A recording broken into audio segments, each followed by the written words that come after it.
Hello guys, আমাকে যদি কেউ কখনো জিজ্ঞেস করে যে নিঃস্বার্থ ভালোবাসা কাকে বলে, কে দিতে পারে, তো আমি একবারই চোখ বন্ধ করে বলবো যে বিড়ালরা। কেননা যাদের বিড়াল আছে তারাই বুঝবে যে নিঃস্বার্থ ভালোবাসা কী কী জিনিস। কেননা আমি যখন উঠতে যেদিনটা অনেক লেট করে ফেলি, ওই দিনটা কিন্তু আমার সিম্বা আমাকে একদম ডেকে ডেকে ঘুম থেকে তুলে। তো দেখতেই পাচ্ছেন কত কিউট করে তাকিয়ে আছে। তো হ্যালো এভরিওয়ান, আসসালামু আলাইকুম। কেমন আছেন সবাই? আমি আলহামদুলিল্লাহ ভালো আছি। চলে আসলাম নতুন একটা ব্লগ ভিডিও নিয়ে। এটা হচ্ছে সিম্বাকে আজকে আমি গোসল করাবো, তো এর জন্য একটা ব্রাশ নিয়েছি। এই ব্রাশটা চাইলে যে কেউ নিতে পারেন। অ্যান্ড এটা হচ্ছে ওর শ্যাম্পু, হিমালয়া কোম্পানির অ্যান্ড ফ্লি শ্যাম্পু। আর এটা হচ্ছে হেয়ার ড্রায়ার নিয়েছি, কারণ হেয়ার ড্রায়ারটা খুবই ওর ওর জন্য প্রয়োজন। আসলে যার যা প্রয়োজন টিস্যু সাথে সেগুলাই আমি অলরেডি গুছিয়ে নিয়েছি সুন্দর করে একটা ট্রের উপর করে, কারণ ওকে গোসল করিয়ে সব কিছু কিন্তু একবারে টেনে নেওয়া যায় না। তো এই ক্ষেত্রে আমি সব এক জায়গা করে নিয়েছি। অ্যান্ড এদিকে আমি গিজারটা ছেড়ে রেখেছিলাম, আর আমার হচ্ছে অটো গিজার, যেটা হচ্ছে ইনস্ট্যান্ট পানি গরম বের হয়, এটা আগে থেকে ছাড়া লাগে না। তো ও অলরেডি কিন্তু ওয়াশরুমে নেওয়ার সঙ্গে সঙ্গে বুঝে গিয়েছে ওকে গোসল করাতে হবে। তো ও কিন্তু আমার সিম্বা কিন্তু মাশাল্লাহ অনেক ভালো, কিন্তু একদম চুপচাপ আছে। দেখতেই পাচ্ছেন আমি কিভাবে এটাকে ব্রাশটার মধ্যে শ্যাম্পুটা দিয়ে নিয়েছি।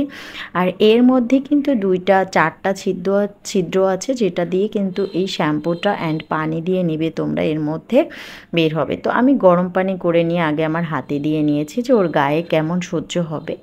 দেন ওকে কিন্তু আগে সুন্দর করে ওর লোমগুলো আমি ভিজিয়ে নিচ্ছি। আর একদমই সাবধান তোমরা যে মাথায় কিন্তু ওর কানে যেন পানি না লাগে। দেখো আমাকে কি যেন কনভারসেশন করার চেষ্টা করছে। তো আমি করেছি যেটা, আমার কোলের উপর একটা ওরই কাঁথা নিয়ে দেন আমার কোলের উপর করে ওকে সুন্দরভাবে স্কিন ব্রাশ করে করে করে করে শ্যাম্পু করিয়ে দিচ্ছিলাম, যেন সুন্দরভাবে ওকে আমি গোসল করাইতে পারি। পায়ের আঙ্গুলগুলো আমি যখন ঘষে দিচ্ছিলাম এত সুন্দর করে ও একদম ফাঁকা করে দিচ্ছিল। খুব সুন্দরভাবে তোমরা পরিষ্কার করে দেবে। তো এভাবে লক্ষ্মী কত, দেখো মাশাল্লাহ আমার সিম্বা বুড়ি কিন্তু অনেক সুন্দর করে গোসল করতে পারে। তোমরা দেখো এরকম কোনো ক্যাট গোসল করে কি না, একটু ট্রাই করে দেখো। ও চুপচাপ শুয়ে আছে, কিন্তু শীতের সময় একটু ঝামেলা করে গোসল করতে। আর এই যে ব্রাশটা দেখতে পাচ্ছ, আর ফ্লি শ্যাম্পু হিমালয়াটা কিন্তু একদম বেস্ট, তোমরা নিশ্চিন্তে ইউজ করতে পারো। আর সাথে এই ব্রাশটা কিনে নেবা, যেটা ওদের স্কিনে কিন্তু একদম ভেতর পর্যন্ত চলে যায়, অনেক সুন্দরভাবে ওদের ব্রাশ করে গোসল করানো হয়। আর অ্যাকচুয়ালি ও হাতটা কখনো রলতে দিতে চায় না, এই যে দাঁড় করিয়ে ওকে একদম দাঁড় বকের মতো লাগছে দেখতে, গায়ে কিচ্ছু নাই। দেখো ওদের আসলে হয় কি যে ওরা হচ্ছে লোমটা দিয়ে ফোলা থাকে, তো দেখতে মনে হয় অনেক বড়, কিন্তু দেখুন এখন কীরকম লাগছে দেখতে, একদম শুকনা। এই সিম্বা তুই কি শুকনা দেখছিস দেখছিস। ও কিন্তু দৌড়াদৌড়ি করছে অলরেডি, ওকে অনেক কষ্ট করেই কিন্তু করানো হচ্ছে অলরেডি। তো আমি অলরেডি ওকে মানে সুন্দর করে শ্যাম্পু করে নিয়েছি। পুরো ভিডিওটা আমি ওইভাবে নিইনি। এখন ওর লোমগুলো একদম স্মুথ হয়ে গিয়েছে। শ্যাম্পুটা কিন্তু ভীষণ সুন্দর, তোমরা ইউজ করতে পারো, অ্যান্ড ফ্লি শ্যাম্পু। তো এইভাবে তোমরা সুন্দর করে নেবে। আর একটা জিনিস, তোমরা কিন্তু গোসলের সঙ্গে টিস্যু রাখবা। দেন আমি ওকে সুন্দর আরেকটা নতুন একটা কাঁথা দিয়ে দিলাম ওপরে। দেন আমি ওর ফার্স্টে একটা টাওয়াল দিয়ে ওর স্কিনটাকে সুন্দরভাবে লোমগুলাকে মুছিয়ে দিব, যেন ওর লোমগুলা টাওয়ালের সমস্ত পানিগুলো টেনে নেয়।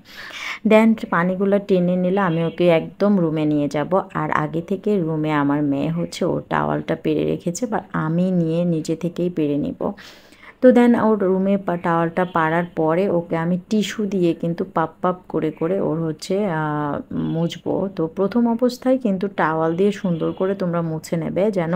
আর মাথাটা কিন্তু একদমই পরে করবে। তো আমি যখন ওকে মুছছিলাম ও কিন্তু একদম চুপ করেছিল। তো পানিগুলো সুন্দরভাবে করে মুছে নেবে, দেন টিস্যু দিয়ে পাপ পাপ করবে, তাহলে কিন্তু একদম পরিষ্কার হয়ে যাবে। তারপর তোমরা হেয়ার ড্রায়ার দিয়ে বাকিটা করবে। আর 80% যখন হয়ে যাবে তখন তোমরা ও নিজেরাই নিজেদের মতো করে নেবে। তো আমি এখন ওর মাথার দিকটা সুন্দরভাবে করে দিচ্ছি পরিষ্কার। তার কারণ হচ্ছে মাথাটা অনেকটাই হচ্ছে ওদের ভেজানো যায় না। এভাবে মাথাটা একটু সেফলি করে সুন্দরভাবে করতে হয়। তো এখন আমি যেটা করছি টিস্যু দিয়ে, টিস্যুর কাজ যেটা এই দেখেন দেখতেই পাচ্ছেন ও কিন্তু নিজে থেকে পাটা উঁচু করে দিচ্ছে সুন্দরভাবে। তো এভাবেই করবে। আর গোসলের ক্ষেত্রে সিম্বা কিন্তু শীতের সময়টা একটু দুষ্টুমি করে, তাছাড়া কিন্তু দুষ্টুমি তেমন একটা করে না। ও কিন্তু মাশাআল্লাহ খুব সুন্দর, দেখতেই পেয়েছেন। তো ওর আর এই শ্যাম্পুটা এতটাই সুন্দর যে এত সুন্দর একটা স্মেল বের হয় গোসলের পরে, আপনার খুব ভালো লাগে। আর দ্বিতীয়ত সিরাম আমি প্রথম একদিন ওকে একটু হালকা করছিলাম, বাট আমি আর দিই না। তার কারণ হচ্ছে সিরাম দিলে হয় কি যে ওরা তো নিজেদের গা চাটে, তো দেখা গেল ওর পেটে প্রবলেম হয়। তো যাই হোক, এখন হয়তো কিছু টিস্যু ওয়েস্ট হবে, বাট ওর লোমের যে পানিগুলো টিস্যুতে কিন্তু এত সুন্দরভাবে নিয়ে যাবে সেটা তোমরা বুঝতেই পারবে না। কারণ টিস্যু কিন্তু অনেক সুন্দরভাবে স্মুথলি ওর লোম থেকে পানিগুলো নিয়ে নেয়। তো আমি আসলে ওকে সারাক্ষণ আদরই করতে থাকি, কারণ আমার এত ভালো লাগে। তো ওকে মোছাই আর গোসল করাই, ফাঁকে ফাঁকে কিন্তু অনেক আদর করেছি, যেটা আমি ক্যামেরার মধ্যে আনিই নাই। তো যাই হোক, আসলে এদের ভালোবাসার কারণেই ওদের ভালোবাসাটা চলে আসে ওদের মধ্যে। তো এখন আমি হেয়ার ড্রায়ার দিয়ে বাকি 80% শুকনা করে দিয়েছি। দেন আমি এই চিরুনির যে একটা গুণ আছে সেটা আমি এখন বলবো। এই যে আঁচড়ানোর পরেই তোমরা দেখতে পারবে, এই চিরুনিটা দিয়ে এখন যখন আমি ব্রাশ করে দিব ওর লোমগুলো কিন্তু অনেক সুন্দর স্মুথ হয়ে যাবে। অ্যান্ড এক্সট্রা যে লোমগুলো সেই লোমগুলো এখনই আমি তোমাদেরকে দেখাবো সুন্দর করে, তোমরা দেখতে পারবা। যাদের যাদের ক্যাট আছে তোমরা অবশ্যই জানো এই চিরুনিটার কার্যকারিতা কী। অ্যান্ড এই চিরুনিটা কিন্তু সবার ঘরে রাখতে পারো। এই দেখো এক্সট্রা লোমগুলো কি সুন্দরভাবে চলে আসে, এটা তোমরা রেগুলার ব্রাশ করলে তোমাদের গায়ে কোথাও কিন্তু লোম লাগবে না, সুন্দরভাবে এভাবে চলে আসবে। তো আজকের ব্লগ ভিডিওটা আমার কেমন লাগলো তোমরা অবশ্যই জানাবে কমেন্ট বক্সে। আর এ পর্যন্তই, আল্লাহ হাফেজ, টাটা, বাই।